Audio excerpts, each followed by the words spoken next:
Hey, hello, how's it going? This is Ash from Project Equanimity. This is my 4th video, and this is on Narcissism.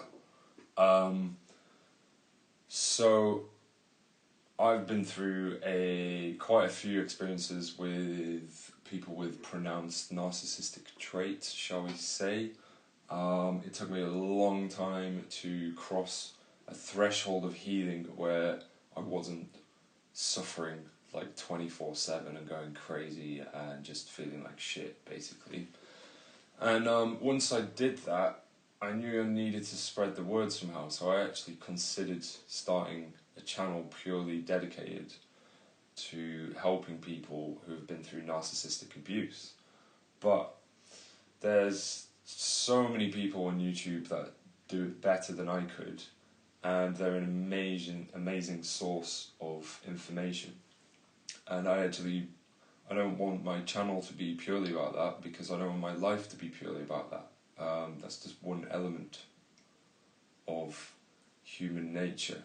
There are many others, and if we don't explore them, then we can get stuck and addicted to this weird dynamic, and you don't actually come out of it. Okay.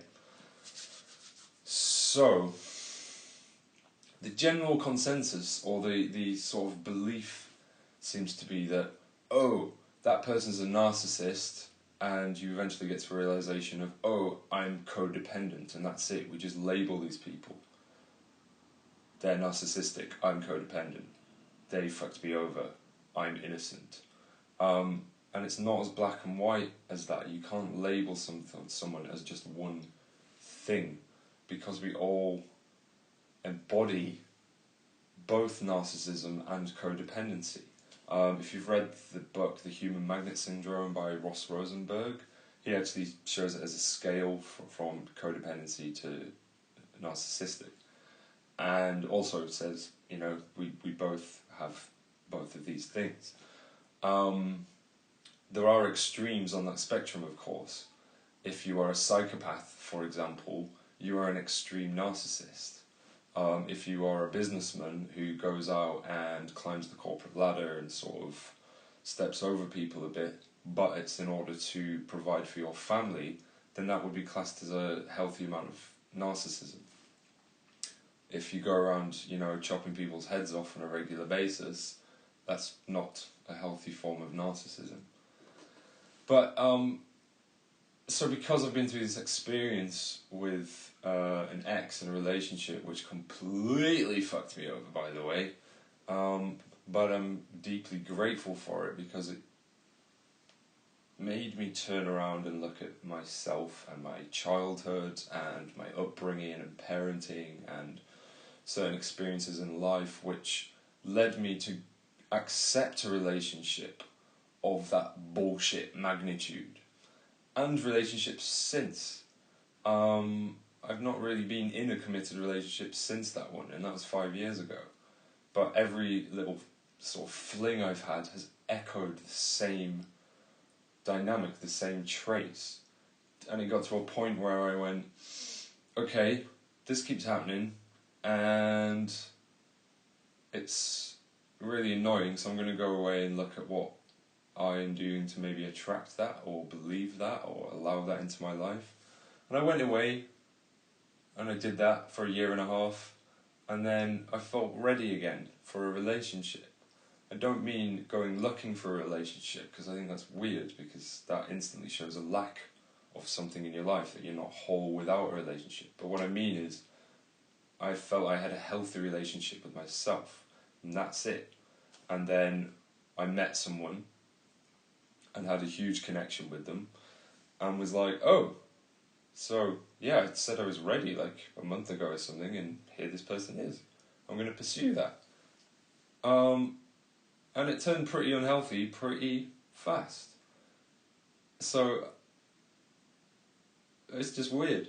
When you meet someone and you're like, oh my god, this is everything I've ever wanted in a person, but wait, this makes me feel funny, they're not treating me equally, and this is kind of echoing things from the past, and I'm very vigilant of that and aware of it. you still get sucked into this sort of fantasy of what your life could be with this person, rather than reality. And it got to the point where I was just like, okay, the hardest possible thing I can do in this situation is to let this person go completely, fully. So I did that.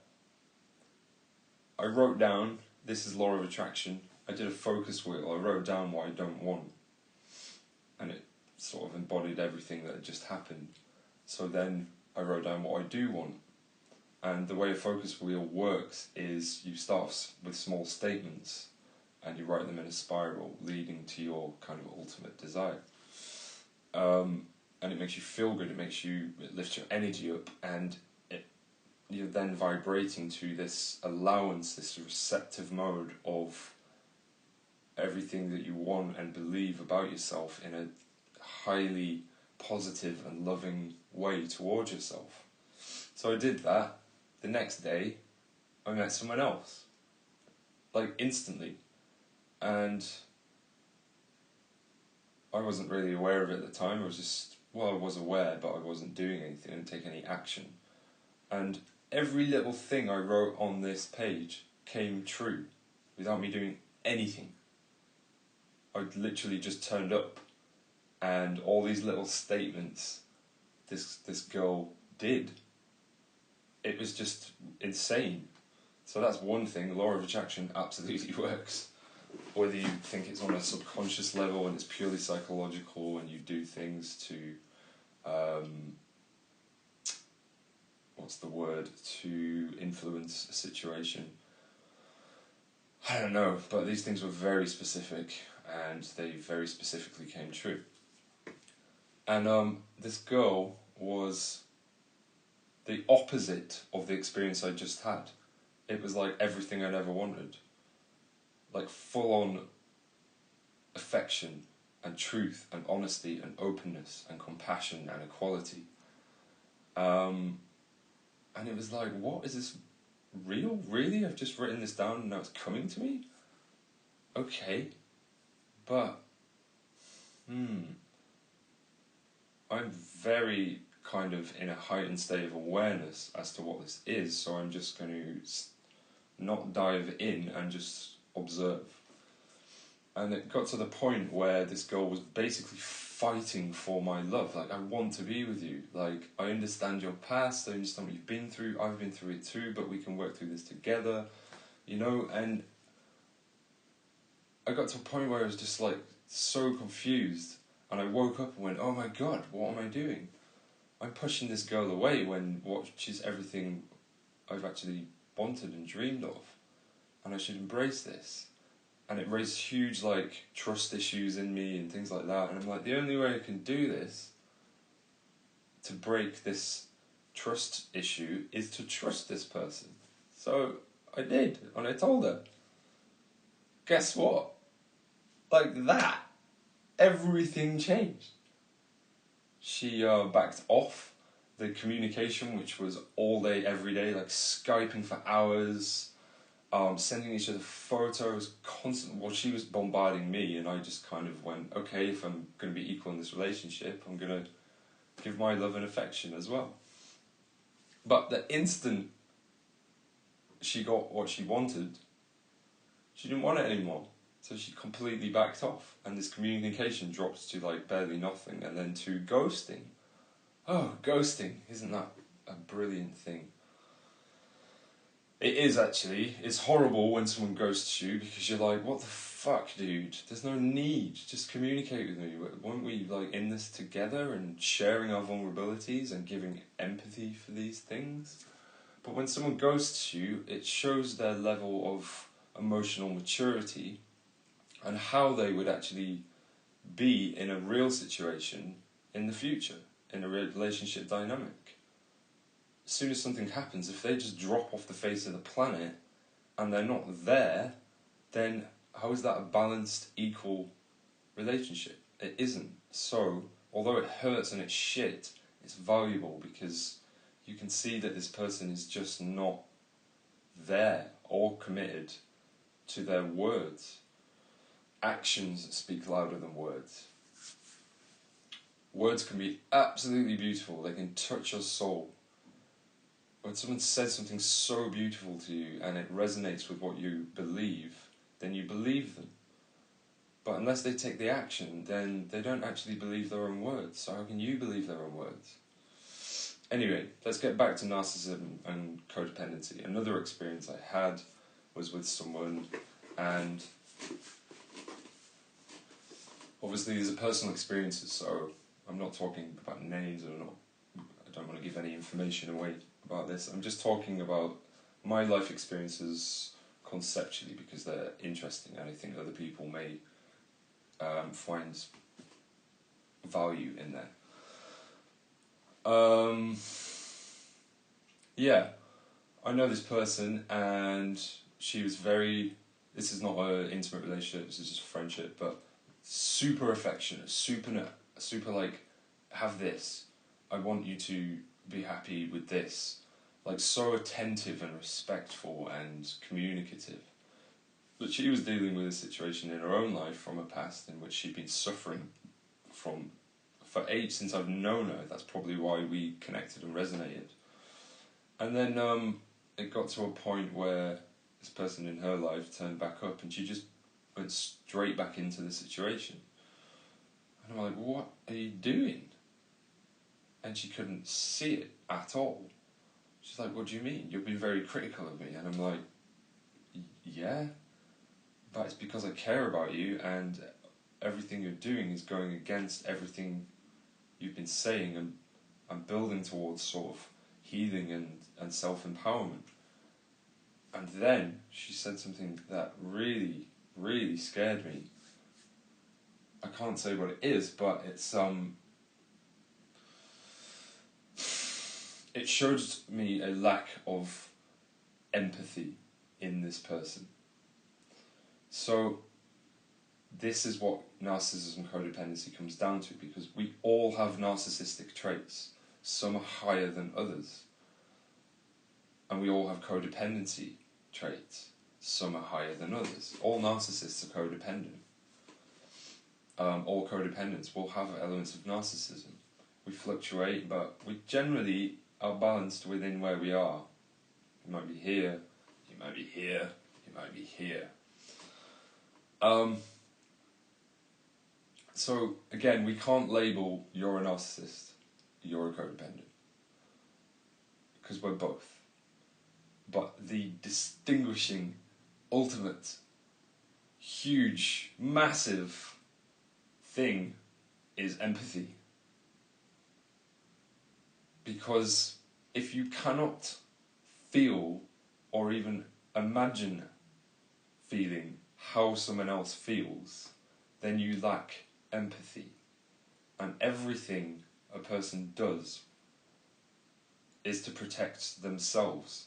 So, for instance, you'll see where I'm going with this. Alright, so when you're dealing with someone with narcissistic traits, it can become incredibly emotionally charged and challenging, and you can suffer, and you kind of go into your zone and you're like, oh my god, this person has power over me, oh my god. And there's self-empowerment tools, as I said, on these YouTube channels. In integration, Meredith Miller is great, Melanie Tonya Evans is great, Richard Grannon, Spartan Life Coach, is great, from surviving to thriving is amazing. So many good tools, and there's these buzzwords in the narcissistic healing industry, and one of them is grey rock method. So, for instance, if you're dealing with an ex-partner and you have kids involved and it's starting to get legal and things, but it's emotionally very, very challenging, you can use this grey rock method, which is still communicating with this person but showing no emotion. This is a form of protection, right? You want to protect your emotions from this person manipulating them, so you just don't show any, and you limit your communication, or you cease communication if they're being crazy, for instance. Okay, could that not be deemed as narcissistic from the other side? Hey, I'm dealing with this person and she's not being honest or truthful to me, she's showing no emotion or empathy, and she's ghosting me. She's a fucking narcissist. From the other side, they're going, he's a fucking narcissist. So, do you see what I mean when we both embody elements of both? But it's a form of protection. Being narcissistic is sort of a form of protection. But the thing that separates it is empathy. You can do grey rock methods. You can limit your communication for your own health, for your own mental well-being and safety and security, and especially if you have kids or whatever. But you don't have to just go... You can communicate your actions to someone. If someone's acting out of line, or like bombarding you with texts or whatever, and they're getting really shitty, you can say, look, I'm not talking to you because you're being crazy, and it's impacting my life, and you need to know that your behaviour is having this effect on me. So I'm going to limit our communication. Please just be aware of it. I understand this is a challenging time for you. Please understand it's a challenging time for me. Okay? You are sensitive to that person, no matter how they're being. And you can only do that by being sensitive and empathic to yourself, first and foremost. If you're giving away all your empathy to someone and they're just treating you like shit, that is pure codependency. If you just literally are not giving a shit about how someone else feels, that is narcissism, right? So the central point, the line in between codependency and narcissism is empathy. If you don't have that, all this self-protection just comes across as you're a selfish arsehole who cannot acknowledge how I feel. If you treat them in the same way, then you're guilty of the same thing, alright? So, I don't know where I stand with this, I'm still learning it. I've always been of the mindset that as humans we have the propensity to change and evolve and grow, but we have to be committed to that growth and look at our own bullshit and our own fears and our own repeated patterns. Sorry, I'm just laughing because repeated patterns, this is now my last 6 relationships have gone in the exact same way, so it's hilarious. It's like you couldn't even write it down. It's so weird. But unless you're committed to that growth, then you kind of are selfish and unempathic. And what we're saying is, I believe that, or I have always believed that people can change and understand how their behaviour impacts someone and grow empathy. I think it's extremely difficult in adulthood to do that if you've never experienced it in childhood. And what I mean by experience it is, how can you be empathic to someone if you've never been shown it? This is where narcissism comes from. It comes from a time in a person's life where they were not shown empathy, where they were not shown the love and affection that they needed at that time. So their whole being changes. It causes an entirely new neural pathway in your brain, which creates your entire personality, based on this instance of a lack of empathy. So how the fuck are you ever going to give anyone else empathy? You've never experienced it, you don't know what it is.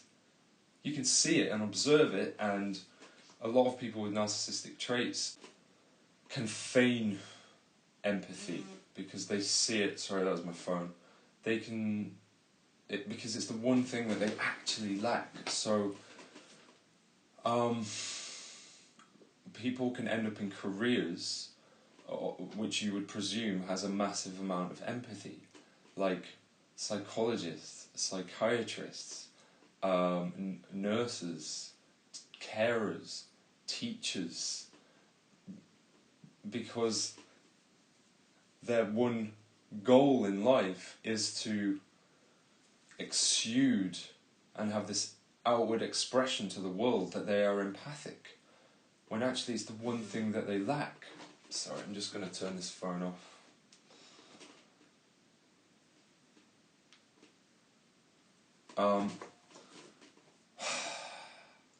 Which is quite terrifying, isn't it? especially if you're in that person's care and they're supposedly giving you this empathy and conceptually understanding everything to an extreme psychological level, yet have no awareness of themselves, no psychological understanding of themselves. This goes down to a lot of people who want to care for people with psychiatric needs have those psychiatric needs themselves. That's why they go into that industry. What else do I want to say about this? I mean, we need a conclusion to this video, don't we? Like, where the hell do we go from here?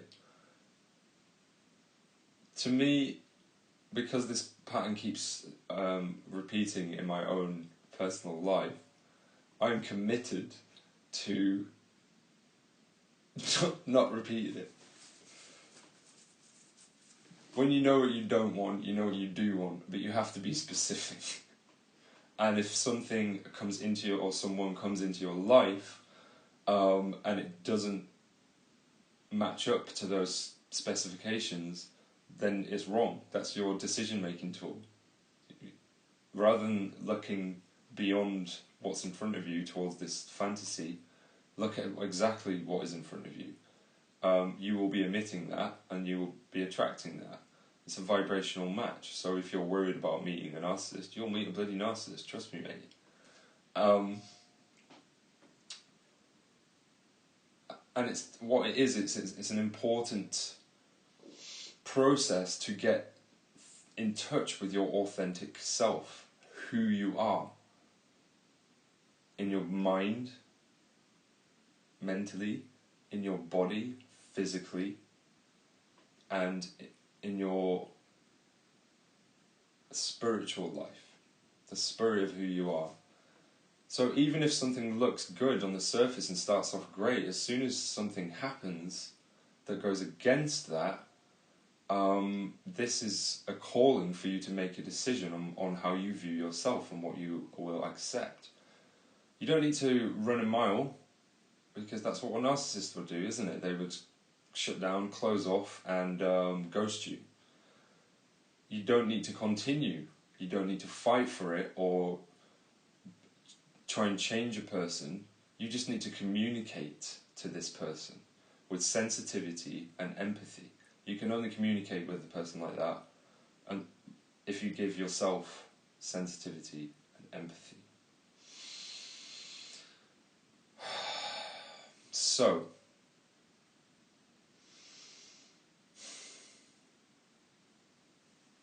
what we believe, we receive. I just invented that. That's good, isn't it? What you resist persists. I didn't invent that one, I've read that.